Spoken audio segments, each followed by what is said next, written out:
Okay, so I'm just gonna move this. I'm in a Hi different Anna, can you location. hear me? I can. Good morning. Wonderful. Good morning.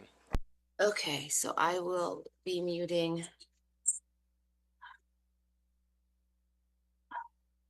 Okay, sorry. I'm in a totally different spot. I got kicked off out of my normal spot. Okay. Okay, so we're good there. Okay, that's fine. I'll be like right here. Um, okay, so that works. Let's see, where is my, okay, so that is working. I'm just gonna resend it to her just in case. Great. Thank you.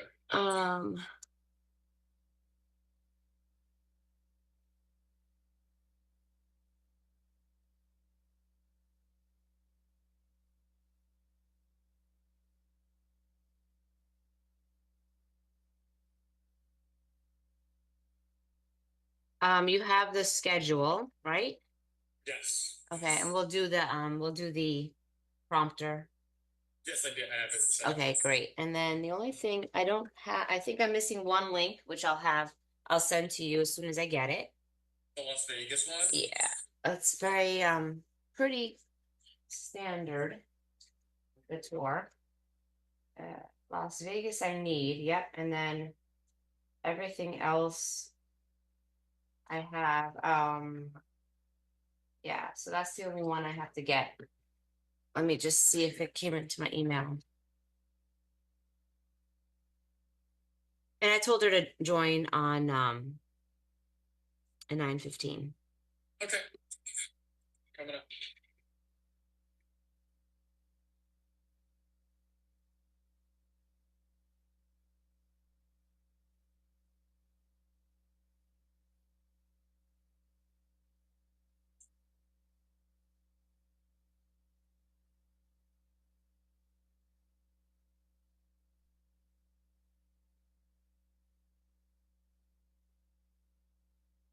Okay, signature that. Let's see.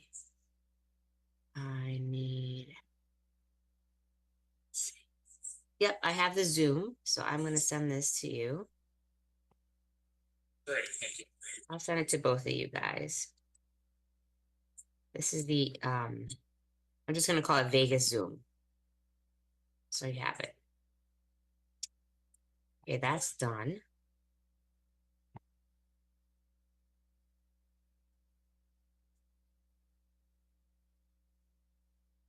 Thank you. Yep. So you got that. I don't think there's anything else that you're missing.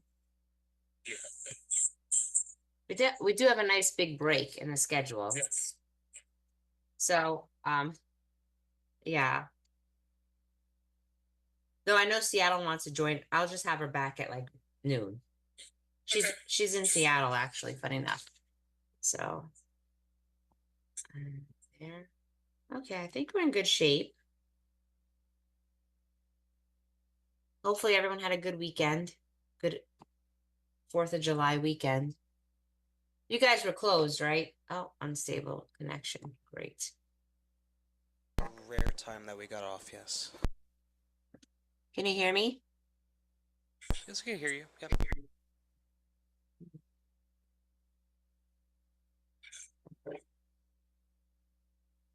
How was your weekend?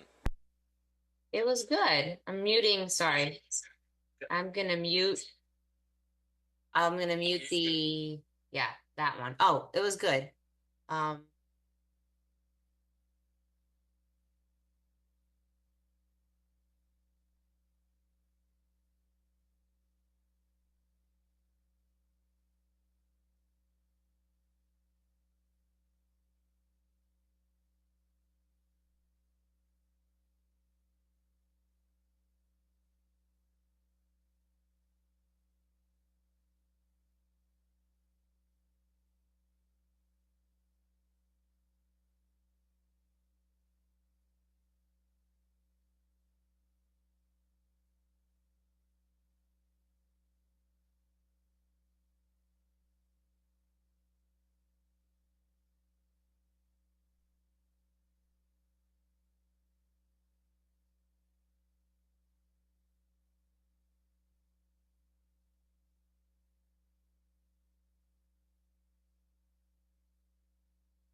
Hello, good morning, Brianna. This is Vinny.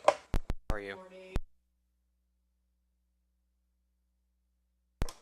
So also when you adjust the camera, you can also tilt the your laptop down a little bit too, instead of just like raising it up. That works also.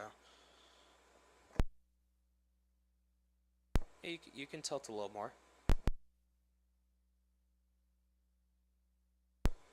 Keep going. Yeah, keep going. A little more.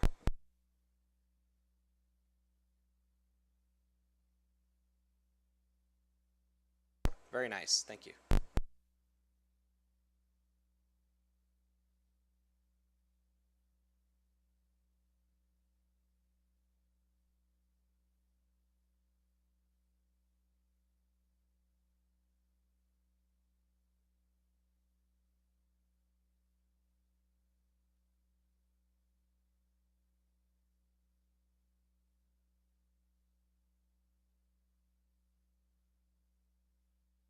Brianna, you can still tilt a little more.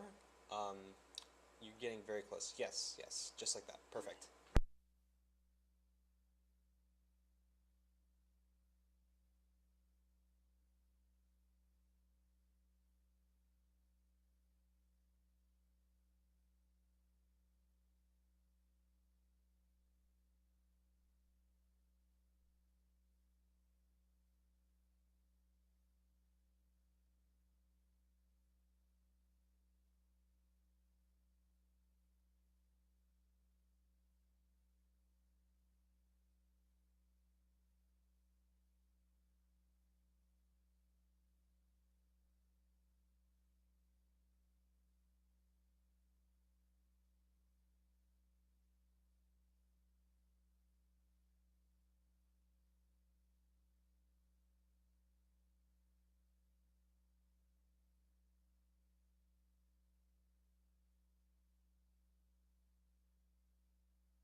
Anna just lost her connection for a second. She should be coming back.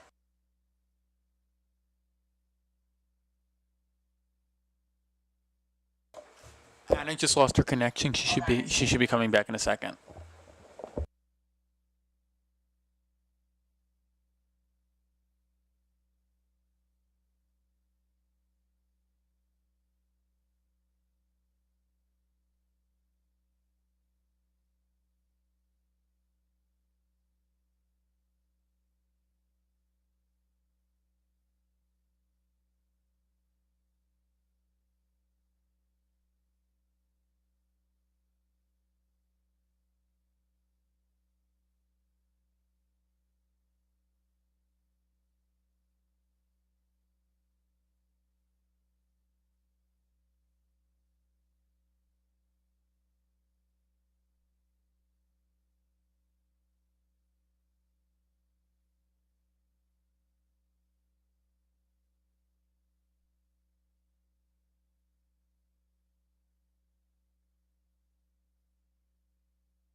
Hey Anna.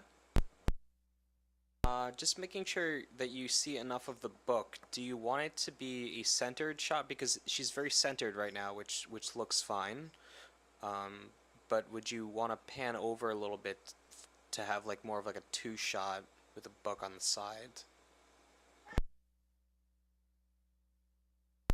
That's fine, yeah. Okay.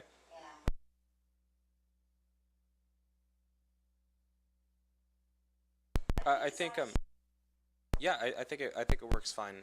I'm just making sure that you like the shot, yeah. Okay, good. Perfect.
Anna accidentally shut down her computer. She'll be right back.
So the city hosted a concert. This was on Hancock Adams Common on Saturday to celebrate Independence Day. They had a full band, the works. People got Hi, Brianna. This is Rob with NECN. Do you have me? even more Paramount. In that building behind me is, Is your mic muted? Oh. obviously, this is called the Hancock Adams, Can you just count to 10 so I can get a mic check, please? involved in our patriotic celebration. So this is the fourth year the city has held five, this concert. Well, there's a turf war that is brewing in Boston. Yes, coming up next, this turf war making quite the racket, if you will. Mhm. Yeah, the fight between basketball All right, that's good. Thank you. over court space.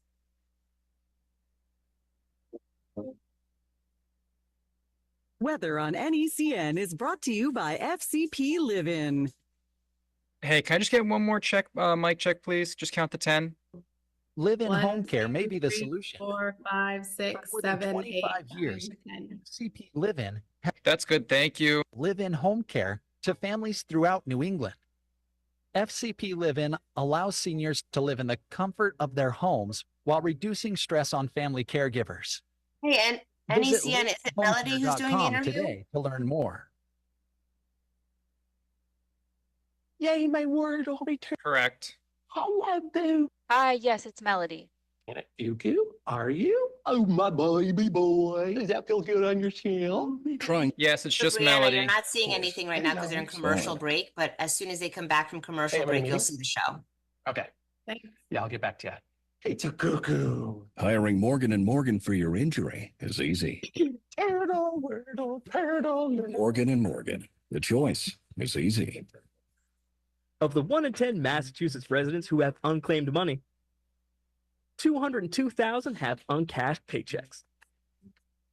90 away. 117,665 are named Andrew. 52,500 have a pet bird. And one just got money back today. Find out if you have unclaimed funds at findmassmoney.gov, a division of the Massachusetts Treasury. Search your name at findmassmoney.gov. Get ready to save 40% with Ninja. It's better out. Hi, good morning. Quick question. Is it Brianna or Brianna? Smokes, air air fries, Brianna. and more. The Brianna, thank you so much. sears and chars like a traditional outdoor grill. Plus, it's a barbecue smoker that delivers authentic, smoky flavors. Now you can even air fry outdoors. 2 built-in thermometers mean you can cook 2 meals to different temperatures. And the Ninja Pro Connect app enables you to monitor and cook from your phone. The Ninja Woodfire Pro Connect XL outdoor grill and smoker is the fast and easy way to 20 seconds. barbecue flavors you crave.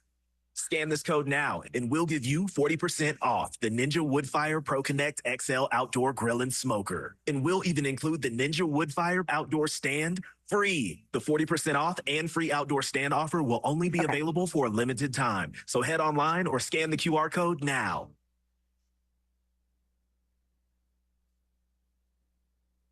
All right, welcome back, everyone. 9:40 on this Monday morning. Look, a major issue for Gen Z these days is climate change, right? It is for so many of us. So what better way to appeal to that younger generation than with a book that combines that issue with romance? I'm holding it in my hand right here. Our next guest did just that in her new book, We Don't Have Time for This. This young adult book is one of this year's most must-read books by Black authors, according to NetGalley, at least. So joining me now is the author of the book, Brianna Kraft. Brianna, thanks so much for being here. Thank you so much for having me. It's an absolute delight to be here. Well, listen, we're thrilled that you're here. To ask, you're a UK-based climate activist. How on earth did you end up writing a book about teen romance? Like, how did this all come to be? Well, I actually auditioned to write this book, which was quite exciting. I'm a climate change researcher from the Pacific Northwest, and I was in contact with the folks at Disney who wanted something for young adults, and I was the one who auditioned and got to write this amazing new book. We don't have time for this. That's incredible. I've never even heard of people auditioning to write a book, Brianna. I'm glad you did, and I'm glad you got the audition. Why do you think it's important? Obviously, this is something that speaks to your heart as a climate activist. Why did you want to reach this particular audience? Well, I love the young adult genre. I think that's a time in everyone's lives where we're questioning ourselves and our place in the world and what role we're going to take. I think it really has lessons for everyone because we're all kind of on this journey, but maybe we're still questioning those things or starting to question those things when we're transitioning out of childhood. Everything That Rises is rated for readers 12 and up, but it certainly has messages for everyone.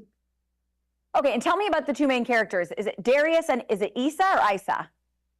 Issa, yes. Issa, okay, so tell me about the main characters. Issa is our community-driven heroine. She's 16 and she is thrilled to be starting her third consecutive year at Lakewood High. She's moved around a lot as a kid and she's just so happy to finally call somewhere home. When wildfires kick off at the end of the summer and a new pipeline threatens her dad's job, it really pushes her into the school's environmental justice club, and that's where she meets Darius. And Darius, who's also 16, is our straight-laced, overachieving member of the AP squad, and he wants to be president of the Environmental Justice Club because it'll look good on his college applications. And as you can imagine, fly between Issa and Darius. I love that. I feel like we went to school. I went to high school with both of those people. So here's my question. Have you found at least that young people can relate to climate change more so than perhaps other social issues that we're facing because of the times we're living in? I certainly think we're living at a point where climate change and the consequences of climate change are unignorable, particularly for kids who are growing up in it. I'm coming to you from the Pacific Northwest, and wildfires keep us indoors. It looks like the end of the world in wildfire season. And I really think kids want messages that speak directly to that and what we can do about that. So what do you hope readers take away from this book then? Yeah. First and foremost, We Don't Have Time for This is a love story. I really do hope it keeps people turning pages to see if Issa and Darius finally get together. It makes a great summer read. And second, I hope that We Don't Have Time for This just directly acknowledges the climate and environmental crisis we're living in. We have got to stop burning fossil fuels. And it will really take all of us to change our current polluting systems to systems that are more efficient, community-based, and derive energy from natural resources. And Issa and Darius show us how we can all show up for that. They bring all their creativity and their humor and their energy and their love to the table. And I hope readers can imagine the roles they would play in combating the crisis by following along with their story and just getting some inspiration from young people who are with us today. It will really take all of us to change the system for the better and create a world that's livable for everybody. I love the notion, Brianna, of young adults reading this and maybe seeing themselves in these characters or seeing what role they could play actively, what things they could do. It's such an important lesson and well, time for all of us, right? So the book, again, is called We Don't Have Time for This. I'm holding it right here. Here it is up on your screen. We Don't Have Time for This by Brianna Krafft, being called a must-read. It's available right now for sale. Brianna, thanks so much for joining us this morning. We really appreciate it. Thank you so much for having me. All right, let's transition to our fourth. Thank you, Brianna. That was great. Look, we are starting the week very toasty. If we just accept it, I think we'll be a little better off. So let's get to Have a great day. with everything we can expect from today through Friday, Danielle.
Recording in progress.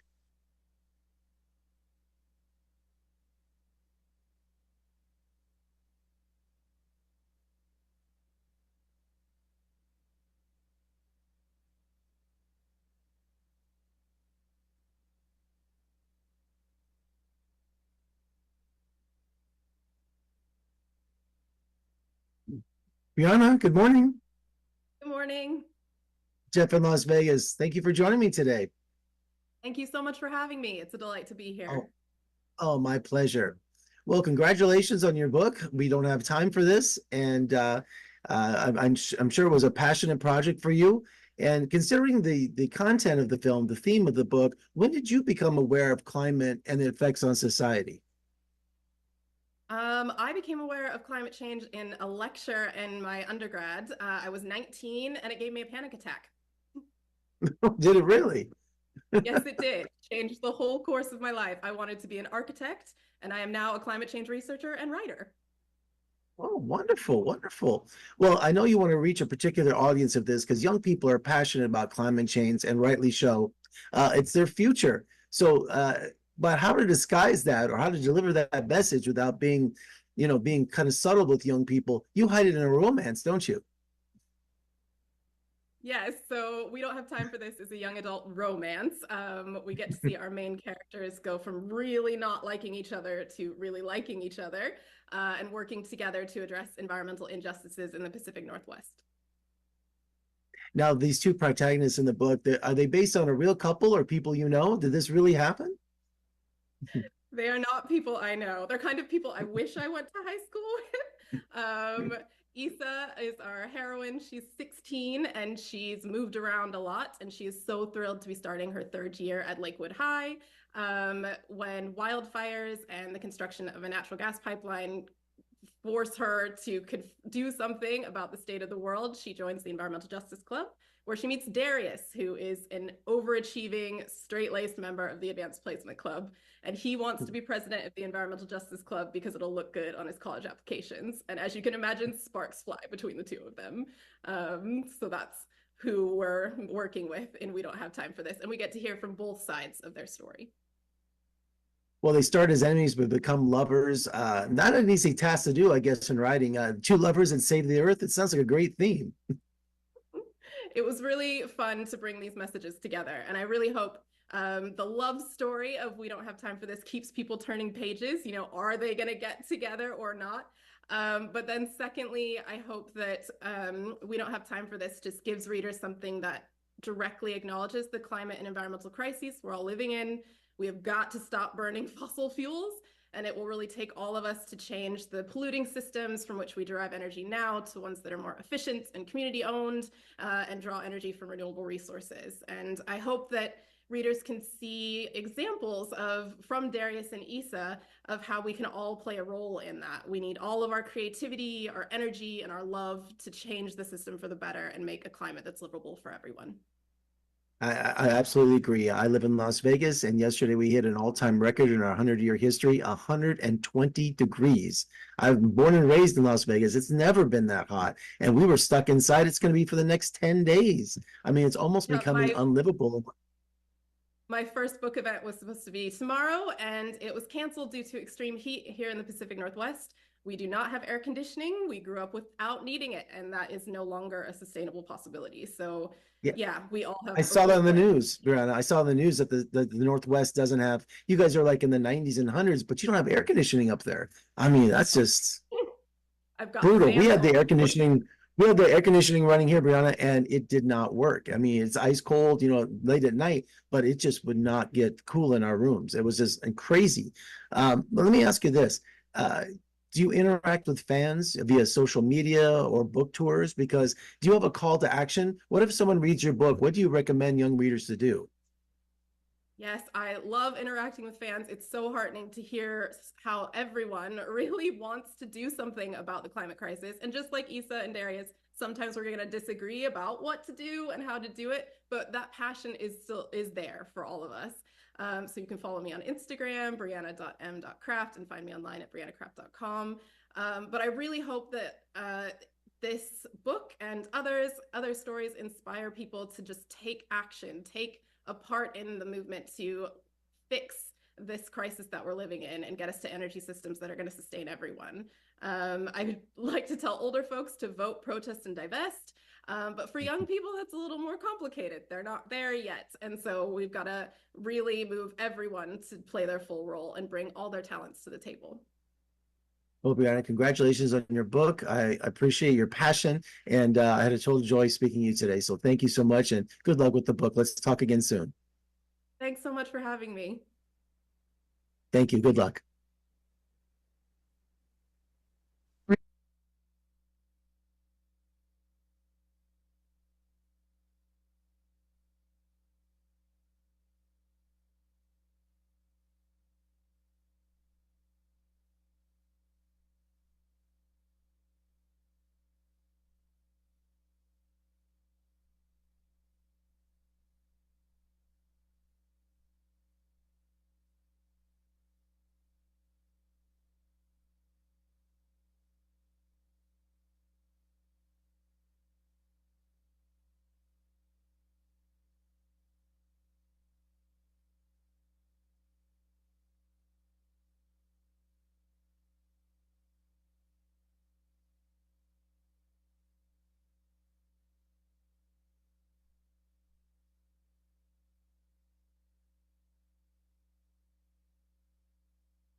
excuse me, DJI Osmo Mobile 6. What is this? It helps you stabilize video. Everybody seems to be wanting to make content. They want to create content, and this will help you make it in an awesome, awesome way, because you always want to make sure that you've got as quality of content as it takes. This will help stabilize it. It'll give you that feel like you're creating real cinematography. Yeah. And so we love it too, because it's not that overly expensive. And the level at which it takes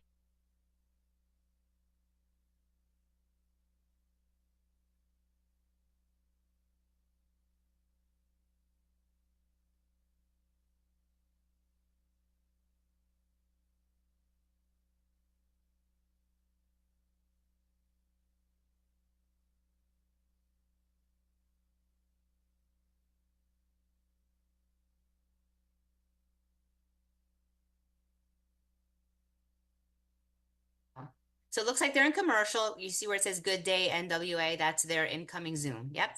And again, it will be Mackenzie and Jason. Awesome.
Great.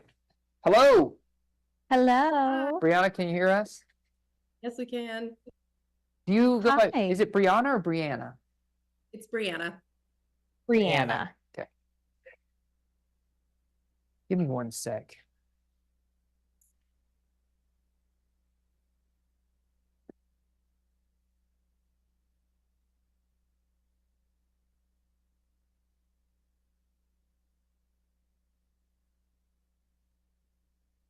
Thank you.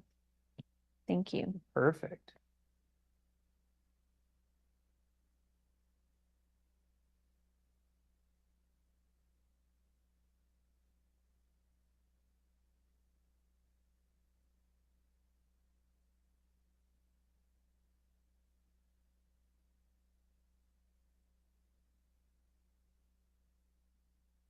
UK-based author and climate change researcher Brianna Kraft works to further equity in the negotiations for the world's poorest countries who are most vulnerable to the impact of climate change. She's joining us today to talk about her new book, We Don't Have Time for This. Welcome, Brianna.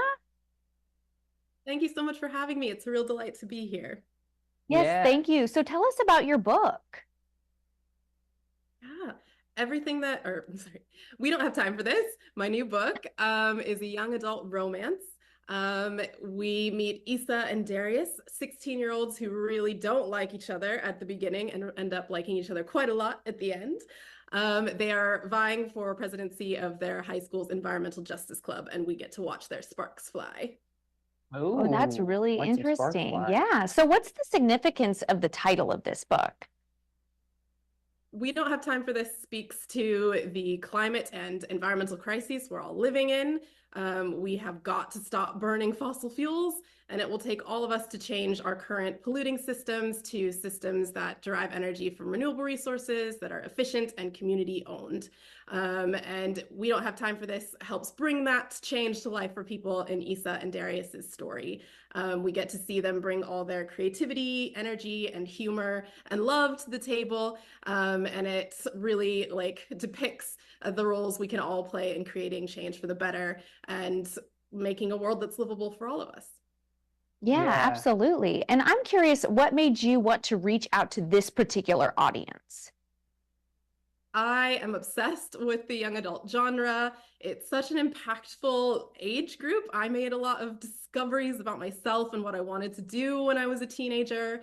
And I think it also has messages for everyone because we're all questioning kind of our world and the place we have in it throughout our lives.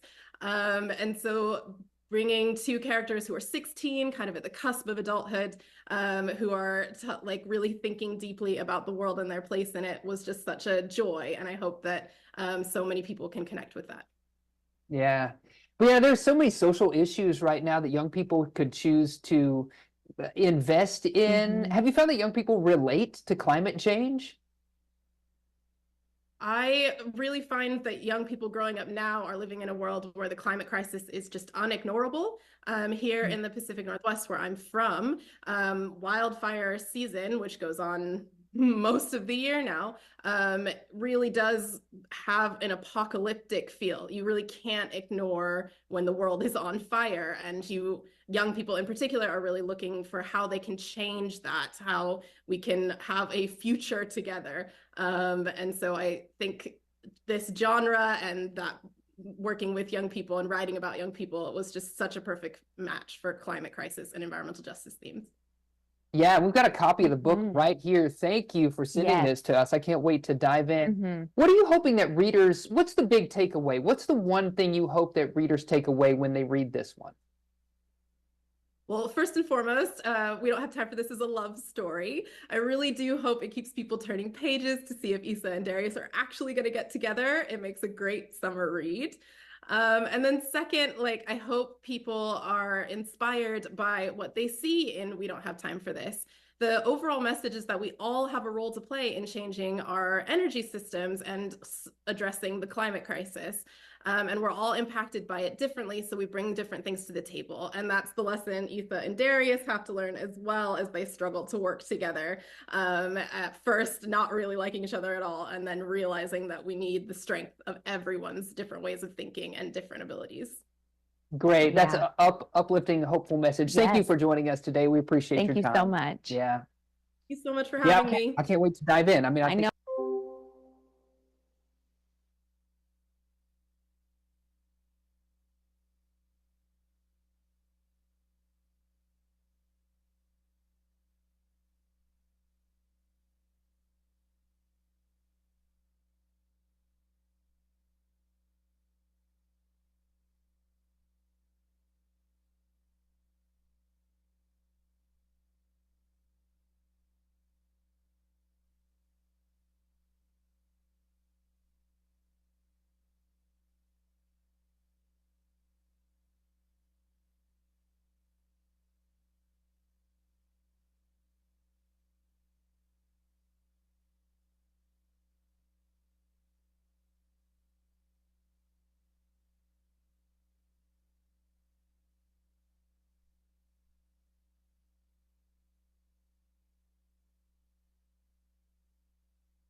Hey, Salt Lake City, we're here with Brianna.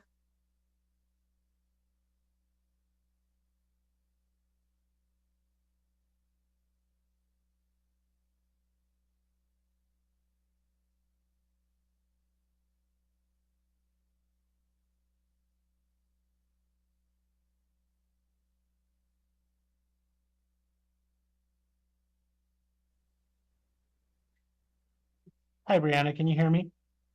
Hi, yes, I can. You want to open up mics so they can talk to each other?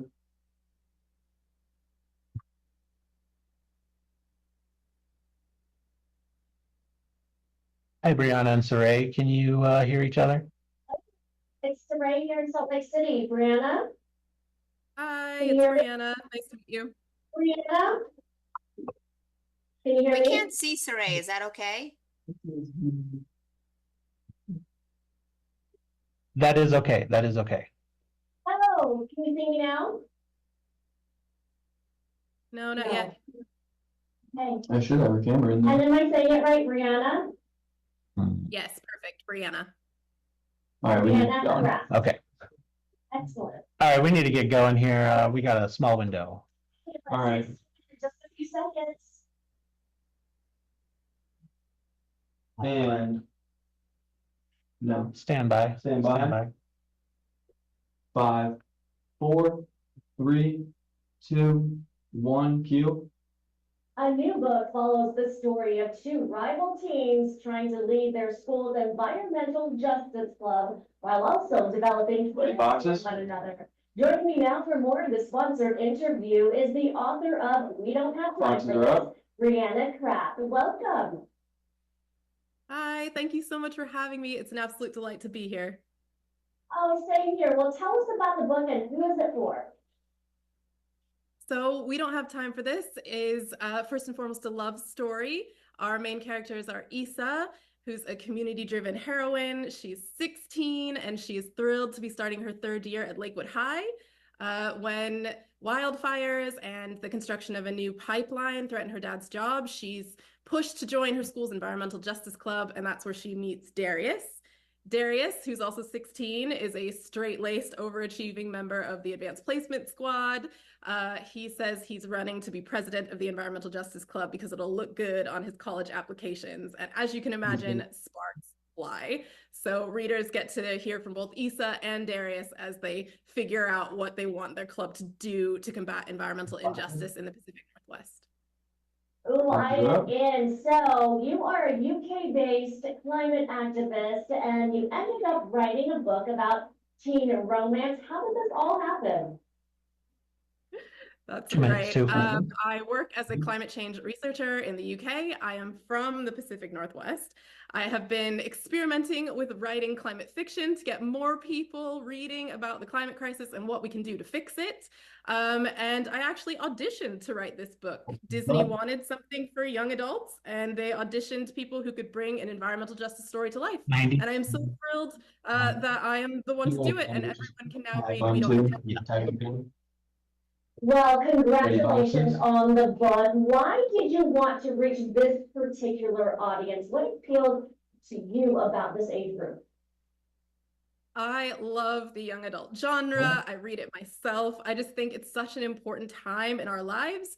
We're transitioning from being children to being adults, and we're asking for really for the first time questions about the world and our place in it and our role in making the world we want. And so I think We Don't Have Time for This and introduces a lot of important questions, and you watch the characters like see who they are in the world and question the things that have been and who they can work with to make things better. And I think that's something we continue to ask ourselves as we grow up. But yeah, so the We Don't Have Time for This is rated for readers 12 and up, but I do think it has messages for everyone. 30 wrap. Oh, Brianna, tell us about the title too. We don't have time for this. What's the meaning behind it? Full screen up. We Don't Have Time for This is a not so subtle nod to the fact that we have got to stop burning fossil fuels now. We are living in climate crisis. And it will take all of us to change our current polluting systems from which we derive energy to systems that are community owned, efficient, and draw energy from natural resources. And I really hope readers see in Issa and Darius examples of how everyone can bring all of their energy and passion and love to the table to change the system for the better and a livable climate for all of us. Brianna, make time for this, everyone listening in. Get the book. We don't have time for this wherever books are sold. Brianna, take care. Thank you so much for your time. Thank you so much. And thanks again to Disney Hyperion for sponsoring this interview. We are back with more GTU after this short break. 1, 2, 3, 4, 5. All right, we're clear. All right, Brianna, thank you so much. You're clear. Thanks so much for joining us this morning. Thank you so much, guys. Have a Thank you. Okay. We will.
Ready. Okay. For 4 to 5 minutes. Excellent. So James is ready to go, and this interview will be about 4 to 5 minutes. You can say hello to James. And you can say hi to James. Hi, James. Hi, Brianna. How are you? Good, thanks. How are you? Good. You may know author Brianna Craft from her Tour de Force, Everything That Rises, a climate change memoir. Her new book, You Don't Have Time for This, a young adult novel, is one of the 25 must-read books in 2024 by Black authors, according to Net Gallery. Today, I've got Brianna Croft with me. How are you? Great. Thank you so much for having me. It's an absolute joy to be here. Great.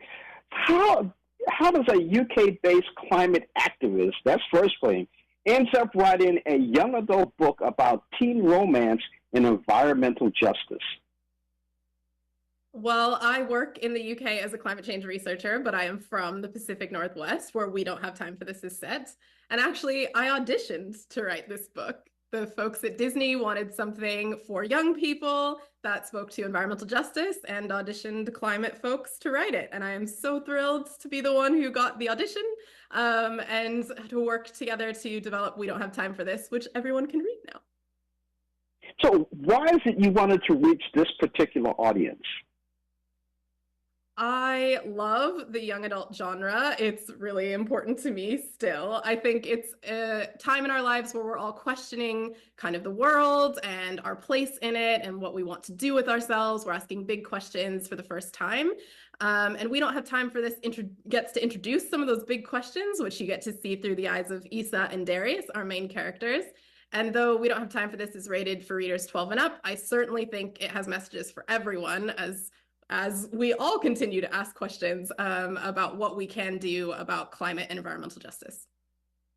Now, Brianna, have you found that young people can relate to climate change more readily than other social issues? I certainly think that young people who are growing up now are growing up in a climate where the impacts of the climate crisis are unignorable. I'm coming to you from the Pacific Northwest, where wildfires every summer keep us indoors looking out at apocalyptic landscapes. And it really is just so completely ignorable and so different even than when I grew up here. So I think this age group doesn't have the luxury of questioning whether or not it's happening, questioning what we need to do. They know that we need to stop burning fossil fuels now, and they're wondering what role they can play in creating a new system for where we get our energy. A new revolution. That's what we need. You know, the political engagement of the two pragmatists, Isa and Darius, how are they alike and what draws them together? So our main characters, Isa and Darius. Isa is a real community-driven girly. She has moved around a lot as a child and is so excited to be starting her 3rd consecutive year at Lakewood High. So excited to have a home that she can call home. And when wildfires and the construction of a new natural gas pipeline threaten her dad's job, it pushes her into the Environmental Justice Club, and that's where she meets Darius. Darius is our straight-laced, overachieving member of the Advanced Placement Squad, and he wants to be the president of the Environmental Justice Club because it'll look good on his college applications. And as you can imagine, sparks fly between Isa and Darius. Darius is African-American, and Isa's father is from American Samoa. Interesting. Okay, so we don't have time for this. What is the significance of the title? Well, we don't have time for this is a not so subtle hint that we don't have time to wait to change our methods of getting energy. Again, we have got to stop burning fossil fuels to create a livable climate for everyone. We need to switch from the current system of pollution to systems that are community owned, that are efficient, and that draw energy from renewable resources. And Isa and Darius's story really brings to life for folks that everyone has a role to play in this transition. They bring all their energy, their humor, their love, their creativity to the table. And I hope it helps people imagine for themselves the roles that they could play in changing things and changing the system for the better and creating a livable climate for everybody. Last question. What do you hope readers take away from the book? Well, first and foremost, we don't have time for this as a love story. So I really do hope it keeps people turning pages to see if Isa and Darius are finally going to get together. They start off really not liking each other. And so we are gripped to kind of see if they're going to be able to overcome their differences and develop other feelings. So it makes a great summer read. And then the second thing is just kind of this call to action that we all have a role to play and we really don't have time to wait. We need everyone to help change the system for the better. We're speaking with author Brianna Kraft, talking about her new book, We Don't Have Time for This. She is from the upper Pacific Northwest. Where about exactly is that? So I'm coming to you from Kelso, Washington. We Don't Have Time for This is set in a fictionalized version of Lakewood, Washington. So we're slightly outside of Olympia, the west side of Washington State. Wow, you ready for this, Brianna? I was born in Vancouver, Washington. That's why I was asking. Neighbors. Definitely. Brianna Kraft, thank you so much for joining us on Morning Blend and being a neighbor of mine.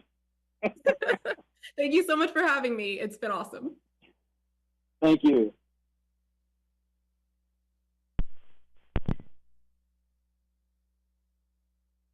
You are clear.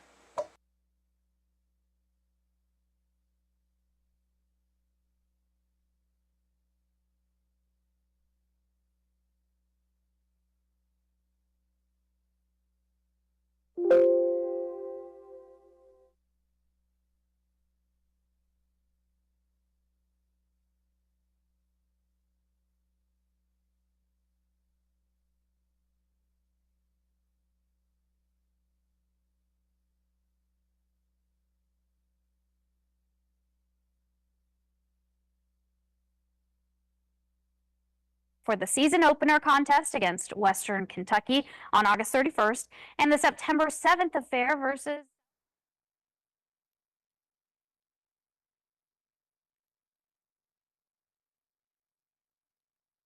against Mercer.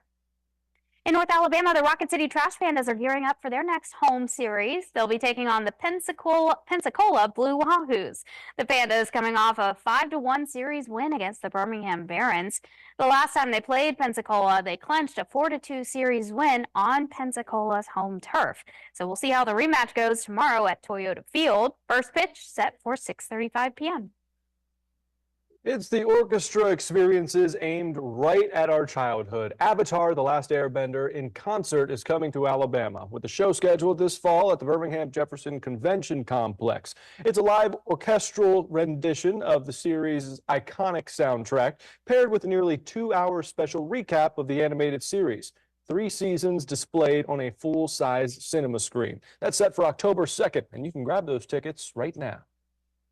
As students head back to school soon, one organization in Madison County wants to make sure each teacher has the supplies to help students succeed in the classroom. Yeah, to do just that, the annual Free to Teach store is giving away school supplies for teachers to help stock up their classrooms so kiddos can get the best education possible. News 19's Mariah Wiggs joins us now live from that store with more. Mariah. Good morning, Carmen and Emily. This is where all the magic happens. We're about knee deep into opening day for Free to Teach. Some teachers have been coming in for about the past hour, filling up their buggies with school supplies for free, you guys. That is the key word. Hundreds of teachers have come through, and I actually met one, Miss Heather, right here. She is a special education teacher from Madison County Schools. Wonderful to meet you this morning. Tell us about what you have in your buggy today. Oh, so much stuff. It's already overflowing. I haven't been to that section yet, but really books are my favorite thing. So I spend so much time here because I teach a variety of grade levels as a special ed teacher, and I want to connect with my students. So teaching them the reading skills is one thing, and we have so many great curricular pieces, but then I want them to connect to it. I want them to see stories about things that they've encountered in their life, new things they've never heard about, their culture. So I really like to get a variety and just really have access to them, so they have access to all these things. And also want to send some books home with them so they have more books at home to read with their families. Well, I can tell you put a lot of thought into this, and that's what Free to Teach is all about, helping teachers and all staff across Madison County. How does it feel to have this type of resource as a teacher? This is an amazing resource. I have friends and family who are teachers outside of this county, and they're always so jealous because these are the things that the students don't bring with them. I have students who show up and they don't have a water bottle. It's so simple, but I can come to Free to Teach and get water bottles so I can put those in my children's hands. And then everything from that to incentives. If they score amazing on something, I want to be able to reward them with a prize, and it means so much to them sometimes because some of my students are struggling to overcome reading deficits. So when they do, I'm so excited for them, and I want to celebrate them. And from that to everything, boxes for pencils, pencil pouches, things that they'll go through or they may not come with that are just going to help with those day-to-day things. So we are free to teach during the day. We don't have to worry about kids needing specific things because we have access to it here. Well, I am excited for you and your students this year. Keep shopping. That's what I'm going to say. Yes, ma'am. So you guys, if you or someone is a teacher or staff member in Madison County, you have to register before coming to the store. We have a link on our website for you to do so. For now, live reporting in Huntsville, Mariah Wiggs, News 19. Thank you, Mariah. SpaceX now says its powerful Starship rocket could be ready for its 5th test launch about a month from now. CEO Elon Musk says this test could be especially important because its landing at Starbase's launch tower will be aided by special guidance arms. If the pinpoint landing goes off as planned, it could mean more frequent Starship flights. Each successive test flight has been better than the last one before. The last one happened just a month ago. A European spaceship has captured a spectacular image from Mars. The orbiter sent back a picture of a giant scar on the planet's surface. It's almost 375 miles long. That's about 100 miles longer than the Grand Canyon. Scientists are trying to determine what caused that. The giant trench sits at the bottom of one of the planet's largest volcanoes. It may have caused the ground to split apart over millions of years. Well, humanity not only survived one asteroid this weekend, but 2. The space agency caught footage of the action on its Goldstone planetary radar system. One of the asteroids was only detected 13 days before it passed Earth. Despite the short warning, scientists at the Jet Propulsion Laboratory say it never posed a threat. Scientists say the images they were able to collect have been extremely informative and will help inform future planetary defense. It is good to know that they're tracking that. Sometimes we on Earth just take for granted what's going on in space. Yeah, no, seriously. I mean, stuff is constantly flying, and they're going so fast too. And one thing I always consider is, okay, if something was coming close and we really and we were threatened by it, would we just build something to then send it up there to never be used again? Or question. would it be like the movies where we just shoot a laser, and do we even have that? I mean, Great question for all the rocket scientists in North Alabama. yeah, hey, if you're in Marshall, hit me up. Let us know. I have some questions for you. The upcoming Superman movie by James Gunn has been revealed to feature a special cameo honoring Superman of days past. But first, young adult author Brianna Kraft is out with a new book combining romance and climate change activism. Why you want to check out We Don't Have Time for This after the break. Good morning, Miss Kraft. You doing all right today? Yeah, how are you? Doing fantastic. We're just in a commercial break right now, about 2:50 out, and we should be good to go for your interview. Perfect. Thank you. Awesome. Thank you so much for joining us. We really appreciate it. A pleasure. Thank you so much for having me.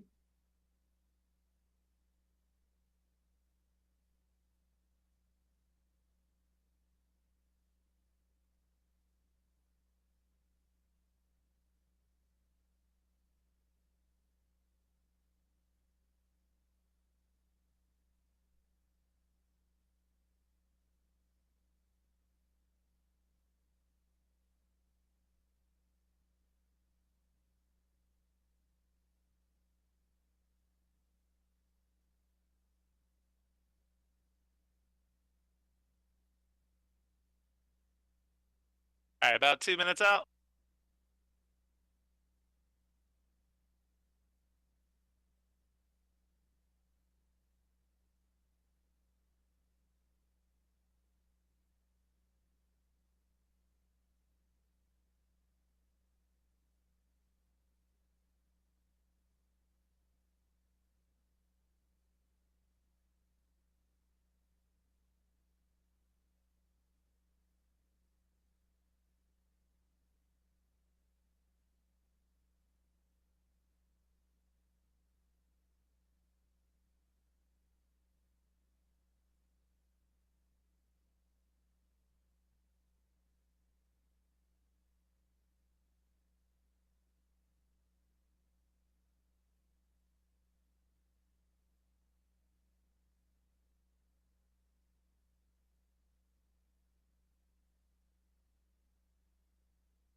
All right, about 45 out.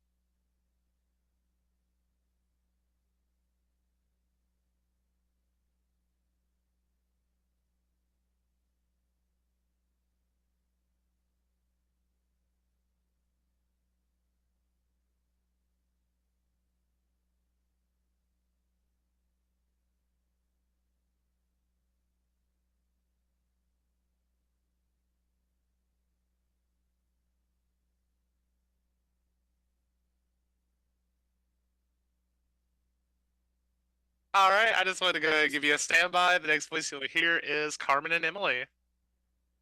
Awesome. Well, what's more romantic than saving the Earth? Brianna Kraft's new young adult novel explores that concept in a literal way. Yeah, We Don't Have Time for This is out on bookshelves right now and websites. It's being described as Lemonade Mouth meets climate change activism, and it's one of 25 must-read books of 2024. So joining us now to tell us all about it is author of this book herself, Brianna Kraft. Brianna, good morning. Good morning. Thank you so much for having me. It's a joy to be here. Hey, it's a joy to have you on. Tell us more about this new novel without giving away too many spoilers for our listeners.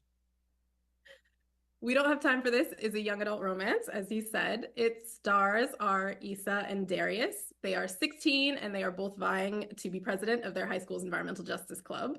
they start off really not liking each other and end up having to work together. And we get to watch their sparks fly as they confront environmental injustices happening in the Pacific Northwest. So what can you tell us inspired these two types of characters, and what made you think that they should be romantically involved? So Issa is our community-driven heroine. She's 16 and she's thrilled to be starting her 3rd consecutive year at Lakewood High School. She moved around a lot as a kid and she finally gets to call someplace home. But when raging wildfires and the construction of a new natural gas pipeline threaten her dad's job, it kind of pushes her into joining her high school's environmental justice club. And that's where she meets Darius.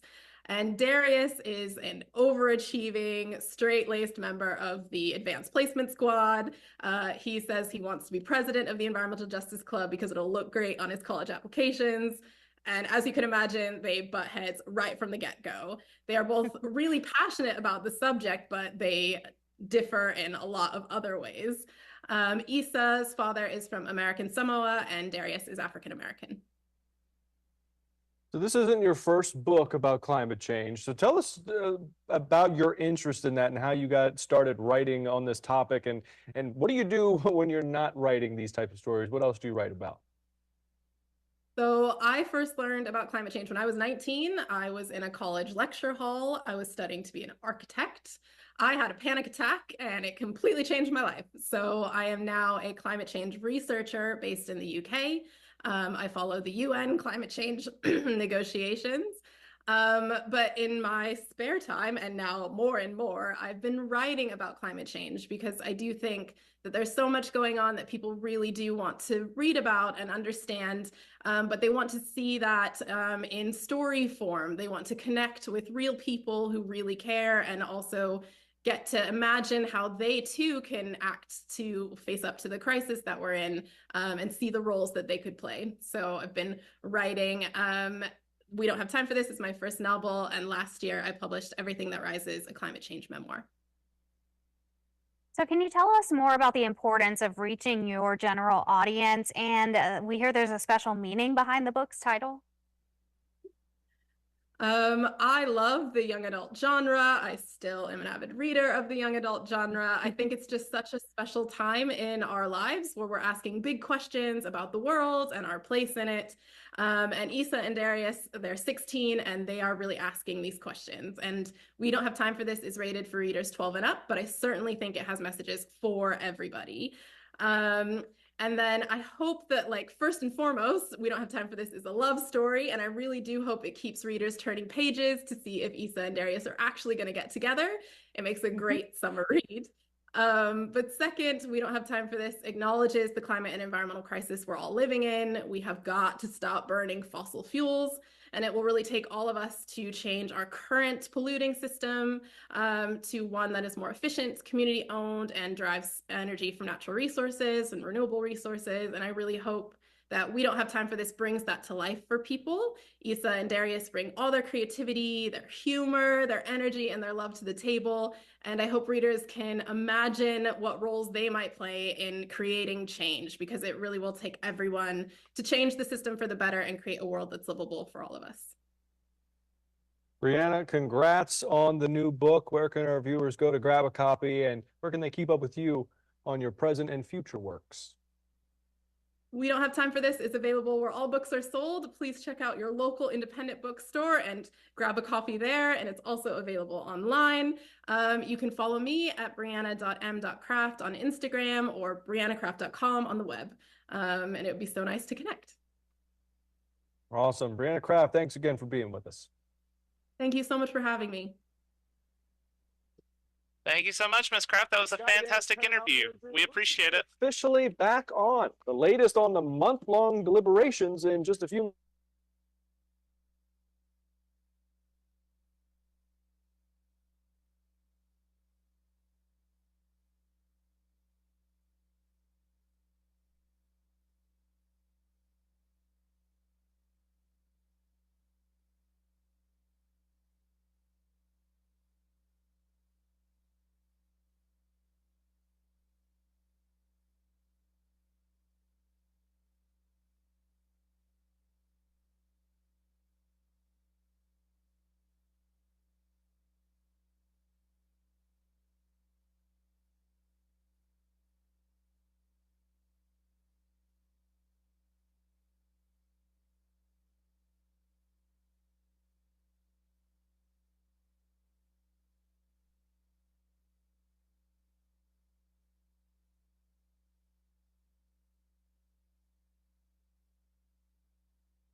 And you can say hi to Con. Oh, Hi, Con. Brianna, I love your bio. It says London, but it won't say the small town in Washington State. So I'm going to put a guess. Walla Walla. Greetings from Kelso, Washington. Oh, there you are. Welcome. I'm Soap Lake, Ephrata. So that we share some Washington State in us. But congratulations on all your well-deserved success. Thanks for joining us. How did you get good about packaging an important message to children? That's a skill. How do you feel you developed that? Well, I am so pleased to have written We Don't Have Time for This for like the young adult genre. I love the young adult genre. I think it's a time in our lives we're all asking really important questions about ourselves and about our place in the world. And so We Don't Have Time for This, which is rated for readers 12 and up, it certainly has messages for everyone because we're all constantly asking those questions about big challenges and what we can do about it, particularly about the climate and environmental crisis. Wow. So to set off on that journey is not easy, as you know.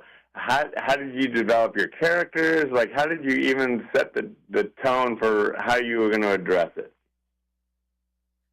I work as a climate change researcher, but I've been getting more and more into climate writing as the years have gone on. I really think so many people want to connect with these issues, but they want to do that by relating to other people, relating to their emotions and relating to like the situations they're going through.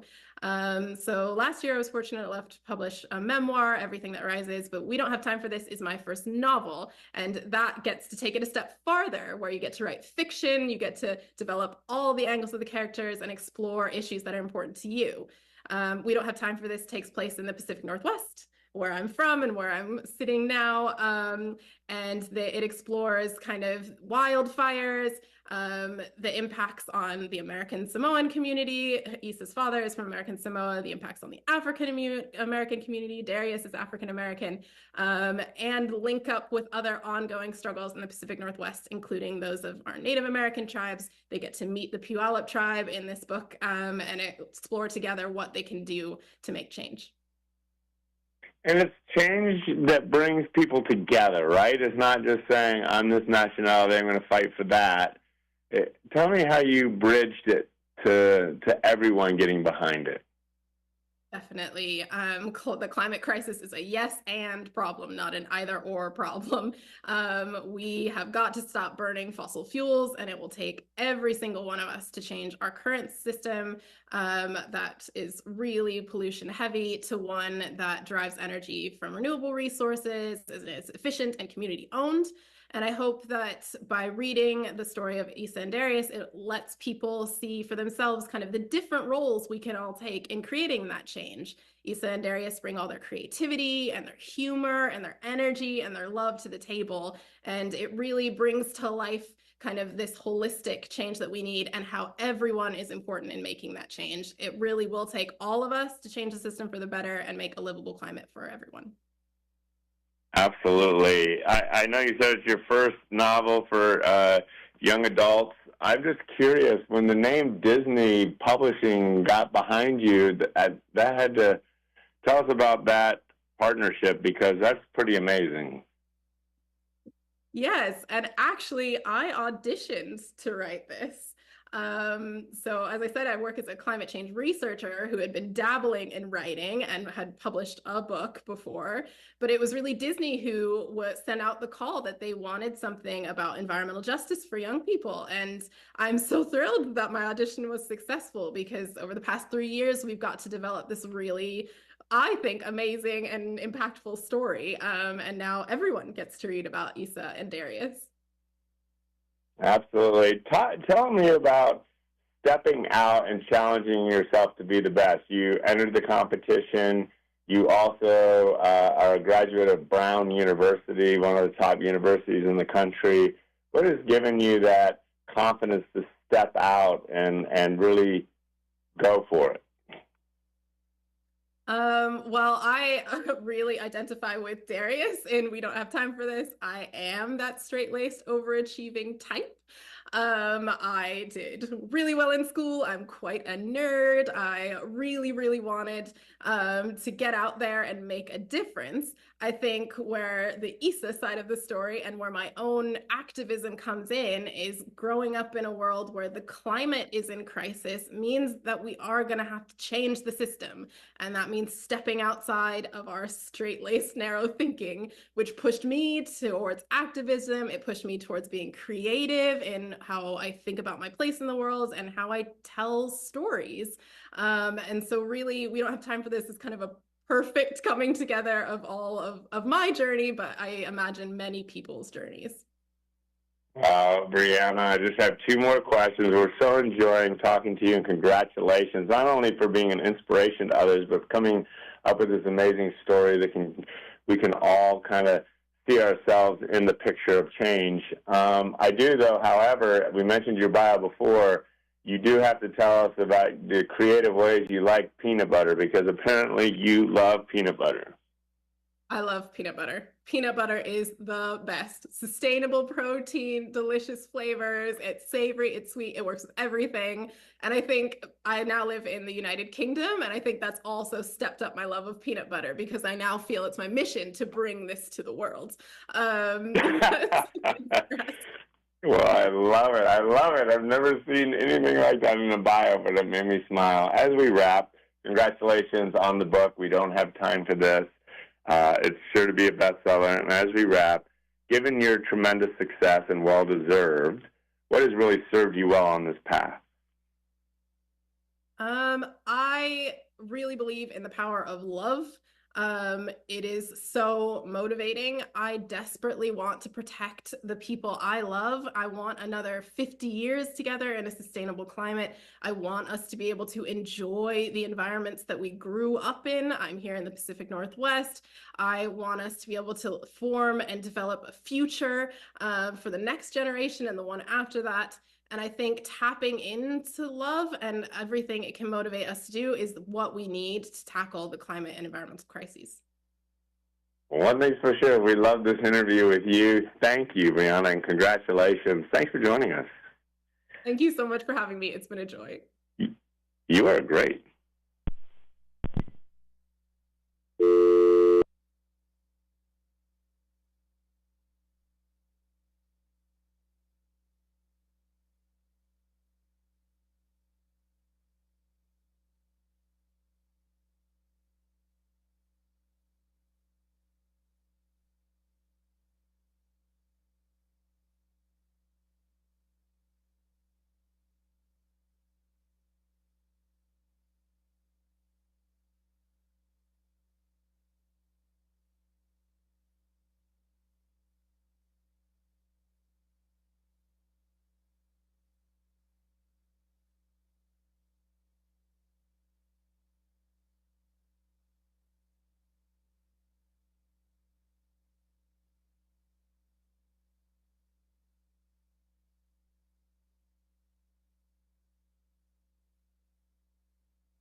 is ready, which is a good idea. Mhm. Yeah. Do you have a safe space in your house? Our basement, my son's room is actually kind of like a dark dungeon in the bottom corner, Oh, essentially. awesome for him. I know, great for him. It's the coolest spot in the whole house. So maybe we set up camp in River's room. Put a little tent up there in the room, just You kind of know, like you camp know out what as a we do family. have, something What? that we've been doing lately in our household, and that goes along with this, is cold plunge. So we bought one of those, ice baths that you can kind of inflate, and we fill it up with water and put a bunch of ice cubes in. And What a great way to cool off. it's a good little anti-inflammatory thing we're trying out, 'cause Shock why not? system too. Yeah, exactly. But I mean, that's a way to cool down. It sure is. Find yourself an ice bath. Oddly enough, I still have to do a cold plunge for losing to Tyra in the bracket challenge from March Madness. So Oh, maybe I should do that this see. week. I see his approach here. Yeah. Tyra, don't let him do it. Getting I off can't. She has easy. to be there, Oh, okay. unfortunately. No, so- I think you got to save it for like January. Oh, absolutely not. No, and our producer agrees with you too, Agrees with but me. no, Outnumbered. happening. No. Okay, well, hundreds are paying tribute to 13-year-old Jada Woods Johnson. She was the girl who was shot and killed last week at Alderwood Mall. So family, friends, students, community members, they all packed the Mountain Lake Terrace High School football field last night. Jada was in the mall's food court with a friend when she was hit by a bullet that police allege was fired by a 16-year-old boy. There was some type of altercation that broke out between two groups before the shots were fired, but police say Jada was not connected to either of those groups. All say she made a lasting impression on them before her life was cut short, and her mother talked to that gathering last night. Every word that everybody has said about her that knows her or has experienced her, it's true. And if it can happen to me and our daughter, it can happen to you and yours. The suspected shooter bailed out of custody on a $500,000 bond last Friday. Jada's parents say they are, quote, disgusted by the decision to allow that teen to post bail. Her aunt talked to KOMO's Jeremy Harris on Friday. Or what was that like when your family found out he's been released? Just another level of devastation.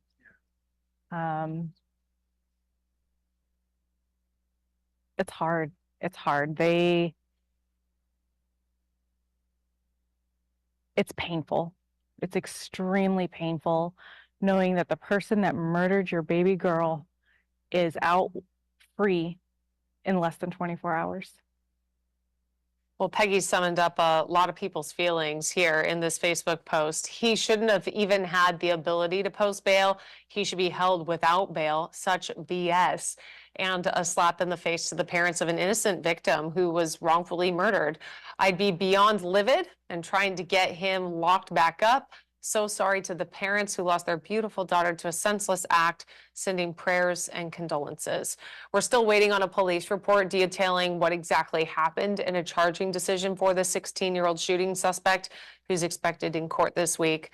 It's true, we don't have a lot of details of the specifics of what led up to all of this and how that factors into any decision a judge might have made to make bailing out an option. We just don't have those details yet, but when we do have them, we'll be sure to bring them to you. How many times as a teenager do you go with your friends to a food court? Yeah. You know, that's part of being a kid, part of having that experience. Tyra and I were talking about that last week, and I think, what has made this whole situation so hard for a lot of people to sort of comprehend is you can imagine being in that position of being in a food court, hanging out with your friends, going to the mall. It's what a lot of teenagers did. I did it when I was young. I'm sure you did too. And just they're having a good time. And the fact that you're caught up in crossfire between apparently two groups that were having some type of altercation, and allegedly a 16-year-old has a gun, whips it out and starts firing shots. And then you have a young girl's life that's taken short. All of us can imagine being in her shoes and being there with your friends. And I think that's what's so hard is you can imagine being there, and obviously you can just feel the pain that so many people are experiencing just because of the loss of Jada. It's just heartbreaking. And just to take it maybe one step farther, is I can also imagine being a kid just at school. Yeah. I can imagine just being a kid who's hanging out with friends. Yeah. And how many times have we now done stories of kids just at school or even of what happened at Garfield? Some kids breaking up a fight at his own school. Yeah. And he ends up dead. It's a lot of it doesn't seem right and it doesn't make sense. And I think that's what's so hard is there's no rationale around it. Yeah. There's no explanation as to why in that spot in that time someone loses their life. And so many It's of these, frustrating. so many of these cases involving teens too, Mhm. which is so disturbing. With 4 months to go until the November election, our sister station KOMO has been revisiting our candidate conversations with 4 of the people who want to be Washington State's next governor. They are Republicans Dave Reichert and Semi Bird, and Democrats Mark Mullet and Bob Ferguson. KOMO senior reporter talked with Chris Bird. Oh, here's Chris. Here he is. Chris Daniels spoke with Bird and has earned the endorsement of the state Republican Party. The military veteran is also a recalled Richland School Board member who has a past criminal history. That fact brought up at the state GOP convention. I have one conviction for a misdemeanor, which is wrong.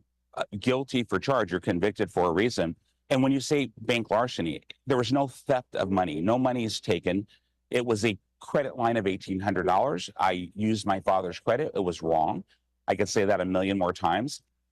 Chris also sat down with Democrat Bob Ferguson, the current Attorney General. Chris asked Ferguson about his record on public safety and specifically when a governor should get involved with clearing public obstructions or roadways, as seen in Seattle in recent weeks.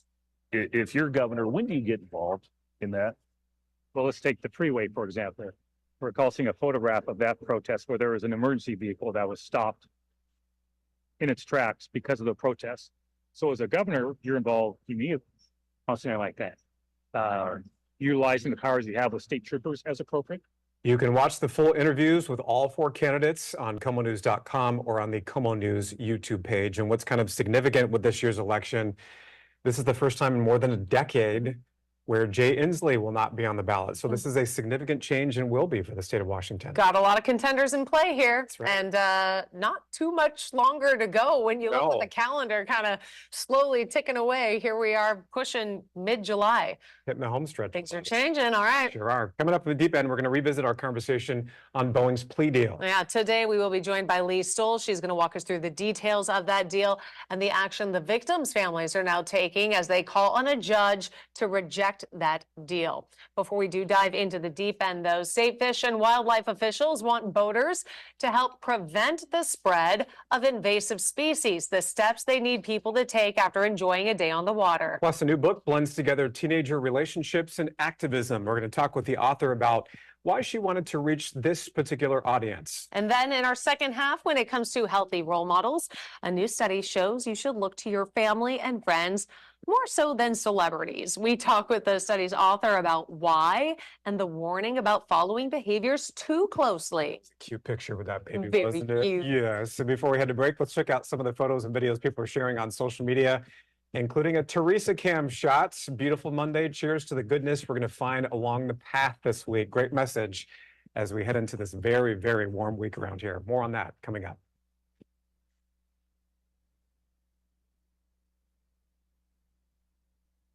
Good morning, Brianna. This is Jordan with KOMO and ARC Seattle. Can you hear me okay? Yes, hi. Can you hear me? Yes, I can. Thank you so much for joining us today. You're going to be speaking with Steve and Kelly. I'm just going to help you frame your shot just a little bit so our graphics don't cover your face. Are you able to tilt your camera down just a little bit? Is that better? That's perfect. Thank you so much. We are about 2.5 minutes away, and I'm going to bring up their mics to say hello to you quick. Hi, Brianna. This is Steve and Kelly chatting with you. Hi, great to hear from you. Great to Hi. hear you as well. How are you? Doing well, thanks. It's hot in Kelso, Washington, but I'm sure you know that up there. Oh boy. Oh boy. How hot are you supposed to get today? 95.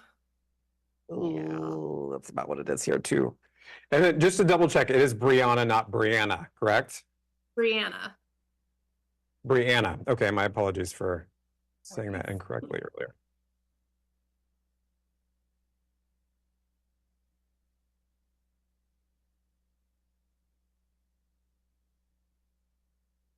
Saturday, August 16th.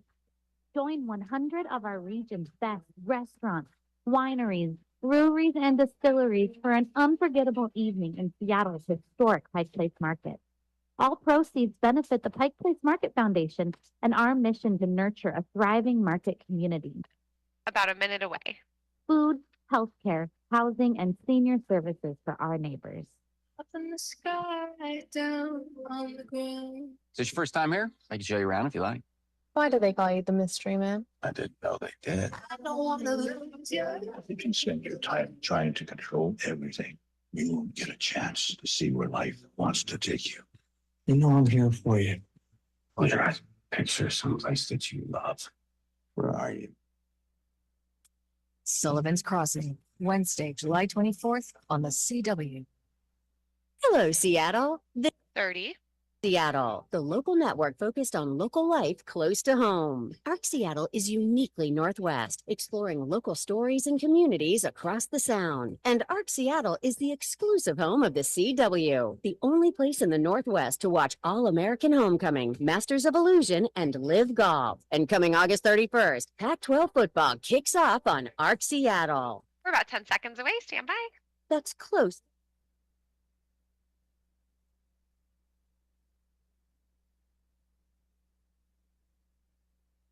A new book is blending together teenage relationships and activism with an emphasis on climate change. Brianna Kraft, who grew up right here in Washington, released her book, We Don't Have Time for This, which features messages about the power of youth voices. And Brianna joins us to continue the conversation this morning from Kelso. Brianna, nice to have you with us today. It's wonderful to be here. Thank you so much for having me. Of course. So tell us about what inspired you to write this young adult book. Well, I actually auditioned to write this book. I work as a climate change researcher, and I have been dabbling in writing. And last year, was privileged to publish Everything That Rises, a climate change memoir, and heard that the folks at Disney were looking to write something about environmental justice and were auditioning people to write it. So I was absolutely thrilled to be the one they chose, and so glad that after 3 years, We Don't Have Time for This is out and everyone can read it. Wow, congratulations. I'm just so curious, what exactly was the audition involved in? Did you just like write a sample or something? So, and We Don't Have Time for This, you hear from both of the leads, Issa and Darius. And so my audition was writing a chapter from each of them. Oh, very cool. Very cool. Yeah. Why exactly did you want to reach out to this particular audience? I love YA novels, young adult novels. I still really enjoy them as an adult. I just think it's such an impactful time to people's lives. We're transitioning away from being kids to people who have agency in society. We're asking big questions about the world and our place in it. And so even though We Don't Have Time for This is rated for kids as young as 12, it really does have messages for everyone, because especially if we're talking about something like the climate crisis or environmental justice, these are really big questions that we're all constantly learning about and reshaping our role in for creating a better world. So many issues out there, Brianna. Did you find that, young people can relate to climate change maybe more than other social issues that are out there? I definitely think people who are growing up now are growing up in a time when the climate crisis and its impacts are completely unignorable, especially here in the Pacific Northwest. We have wildfire seasons that just look apocalyptic. You can't go outside, you can't breathe the air, and that is how We Don't Have Time for This kicks off. And I think people who are 16 or thereabouts, like our main characters, are really having to confront in real visual terms like what the climate crisis is and what they're up against and do something about it. So talk with us a little bit about the book and the political engagement of the two protagonists. So we have Issa. She's our community-driven heroine. She is thrilled to be starting her 3rd year at Lakewood High. She moved around a lot as a kid, and so she's so glad to finally call somewhere home. When wildfires and the construction of a new natural gas pipeline threaten her dad's job, that's what really kicks her over the edge into doing something, but that for her looks like checking out the school's environmental justice club. And that's where she meets Darius.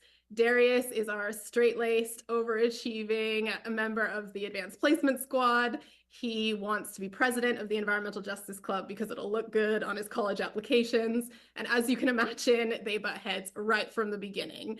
They both really want to do something, but they cannot agree on what to do and what it should look like. So those are our protagonists. Issa's father is from American Samoa, and Darius is African American. Such a powerful story and such powerful characters too. Is there something that you hope maybe readers take away from the book? And if so, what is that? Well, first and foremost, we don't have time for this as a love story. I really do hope that it keeps people turning pages to see if Issa and Darius are actually going to get together. They start off really not liking each other. It makes a great summer read for that. Second, we don't have time for this, acknowledges the climate and environmental crisis we're living in. We have got to stop burning fossil fuels, and it will take all of us to change the current polluting systems from which we derive our energy to systems that are more efficient, that are community owned and rely on renewable resources. I hope We Don't Have Time for This brings that to life for people. Issa and Darius bring all their energy and creativity and humor and love to the table. And I hope that people can imagine what roles they might play in bringing about the change they need, because it really will take every single one of us to change the system and create a climate that's livable for everyone. I love it. We got activism, civic engagement, environmentalism, and a little bit of teenage love, all mixed together. Thank you. Thank you so much. We get a little bit of everything in one read. Thanks for your time today. Thank you so much for having me. Of course, congrats on the book and congrats on being selected for it too. Kind of a cool message to kind of have. You are clear. Thank you so much for your time today and congratulations. I love it. And how nerve-wracking, being like Disney of all things. I know. Wants us to do this and then write a book and then to be selected.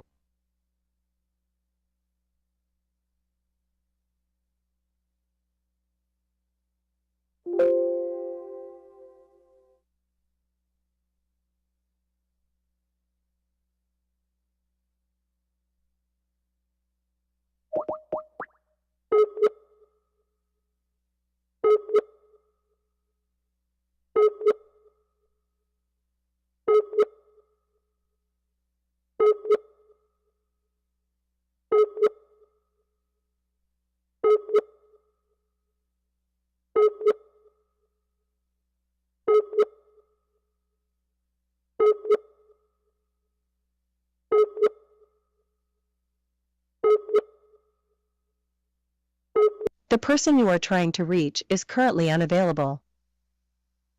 Please leave a message after the tone. When you have finished, please hang up.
Hello.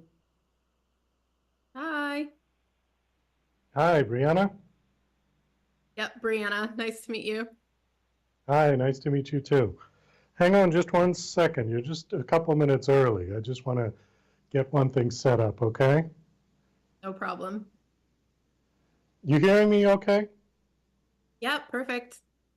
Okay, we got a bit of a delay, it seems, but that's typical.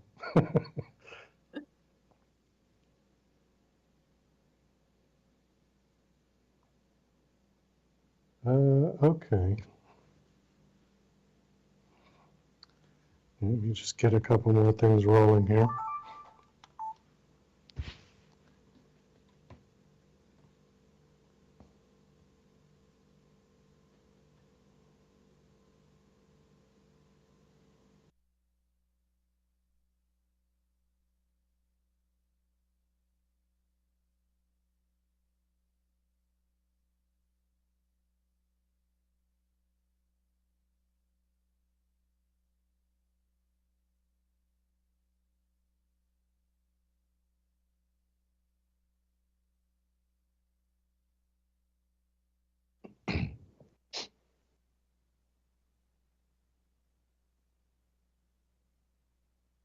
Okay, I just have to mark this and we're ready to go. The Douglas Coleman Show, production number 715, Brianna Craft, July 8, 2024. This will be take one.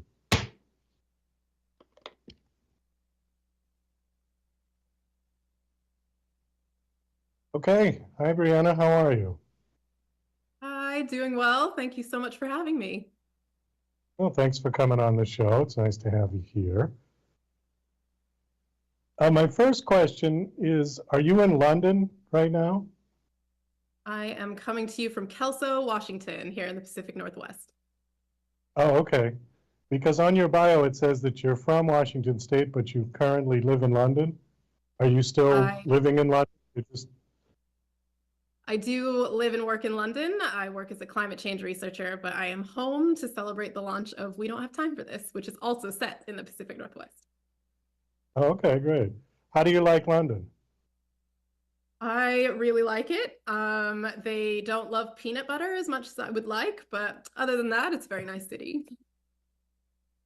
Peanut butter. Yeah, that's not a very British food, is it?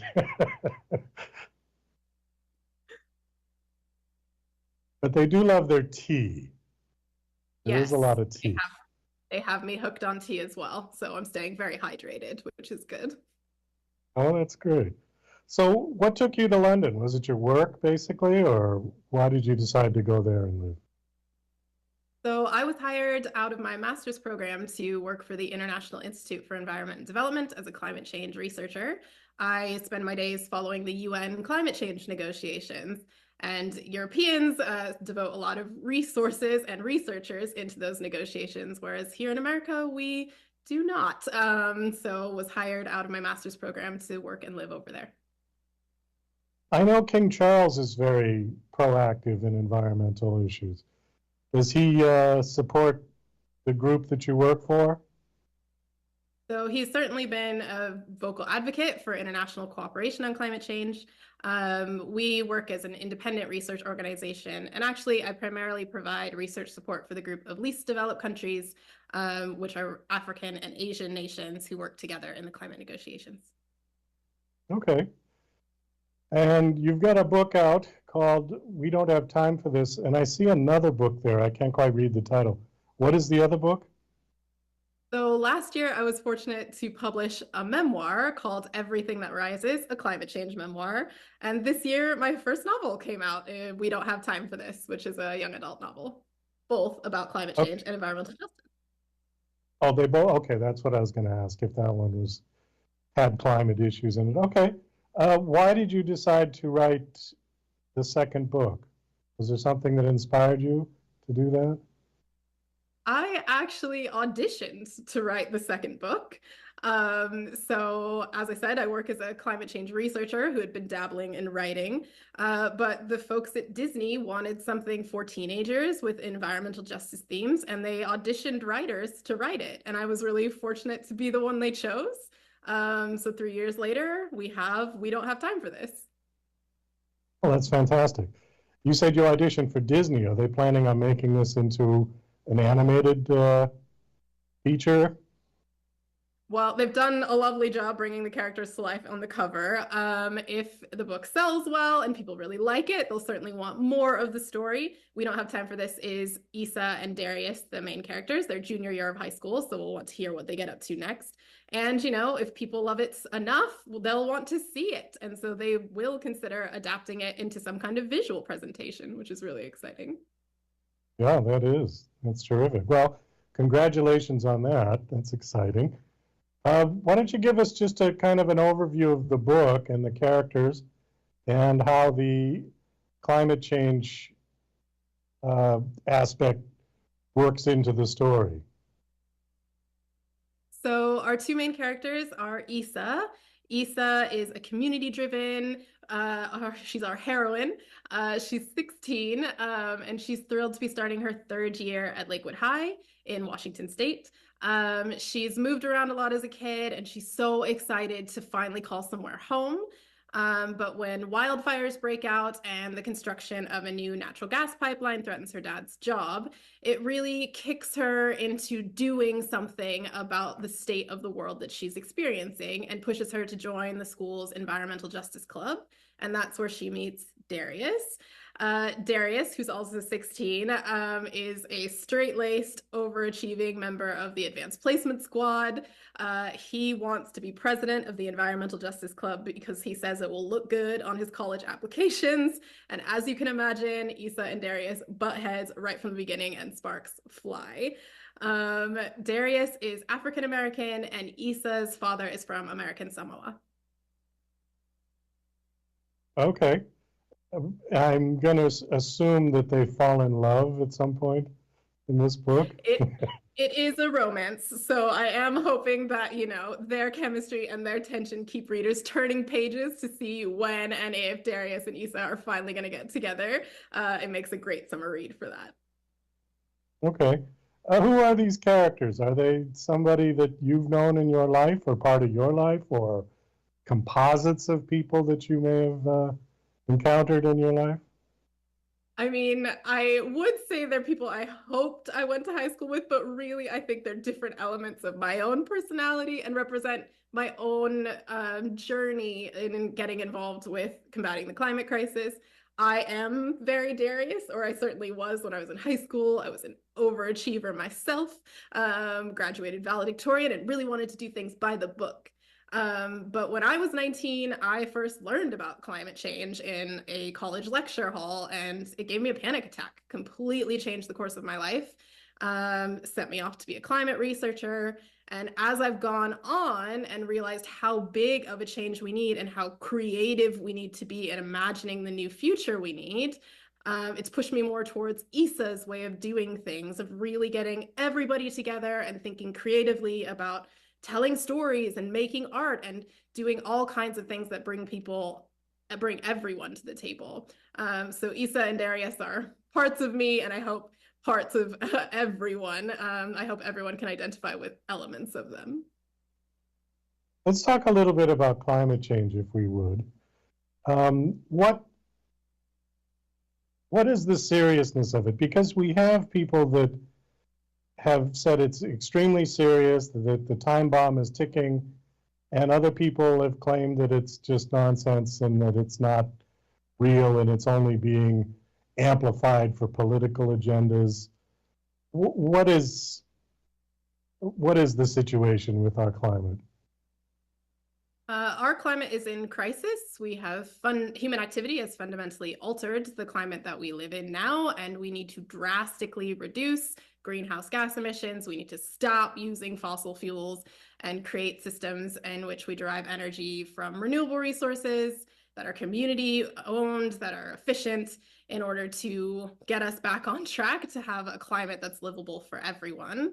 As a climate researcher and as someone who grew up in the Pacific Northwest, I am particularly disturbed by wildfires and wow, just the havoc they wreak year after year now. And in fact, we don't have time for this, opens with the characters experiencing such a wildfire where it really is just apocalyptic outside. You can't breathe the air, it's raining smoke, you don't know if you can evacuate in time to get away from the flames. Like, it's terrifying. And so I think that reality now, particularly with young people, is just so unignorable that we are really living in a climate in crisis.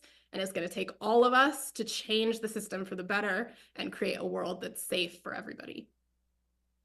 How do we get the rest of the world on board? Because there are countries that are still developing.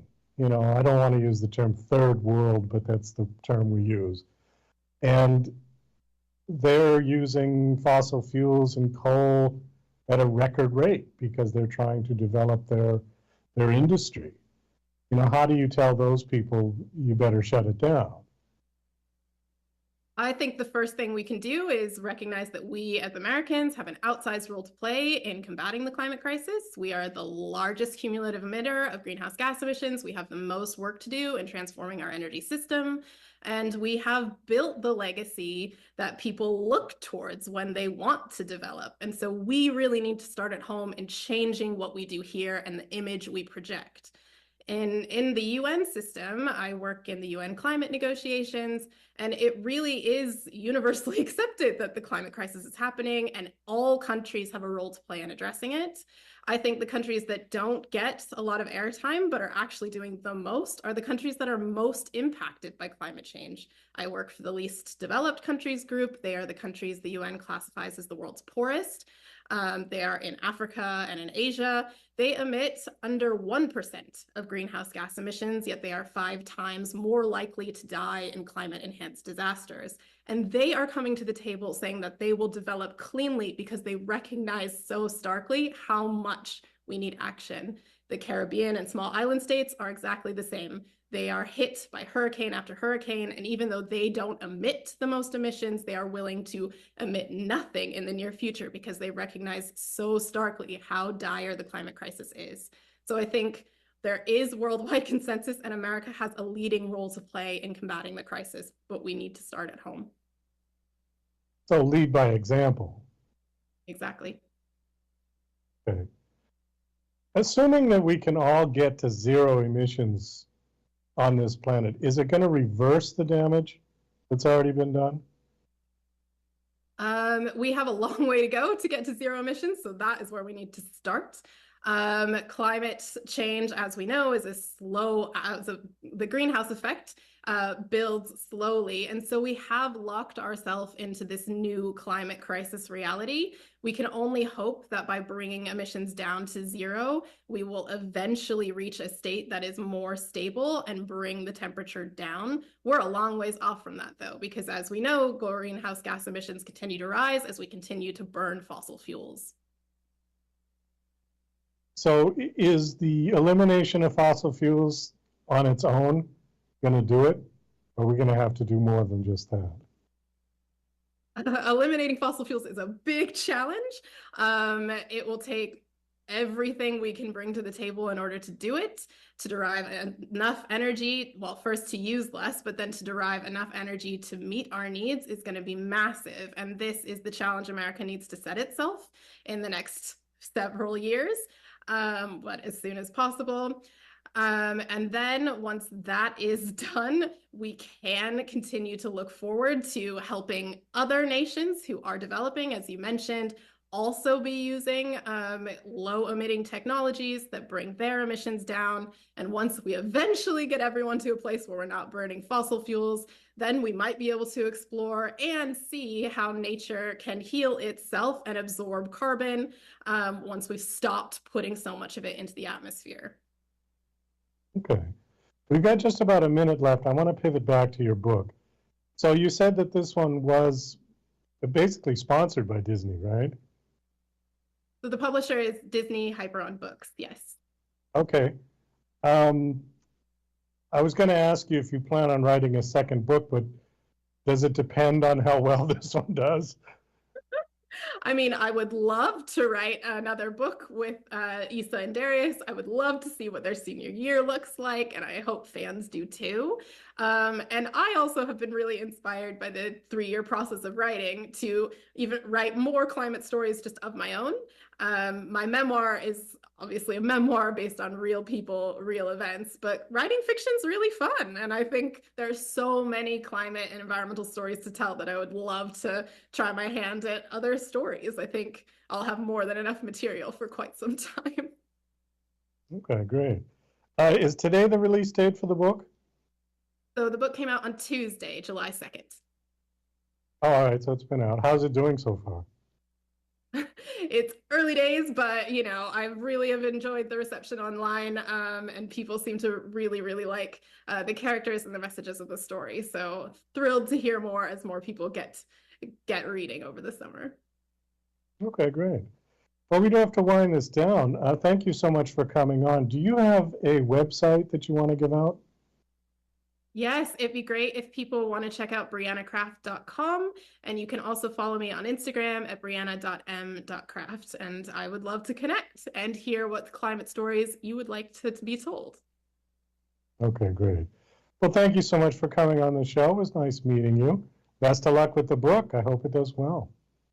Thank you so much for having me. Thanks for the conversation. It's been really great. Okay, we're good. Thanks, Brianna. Thank you so much. All right, take care. Have a great day. Bye-bye.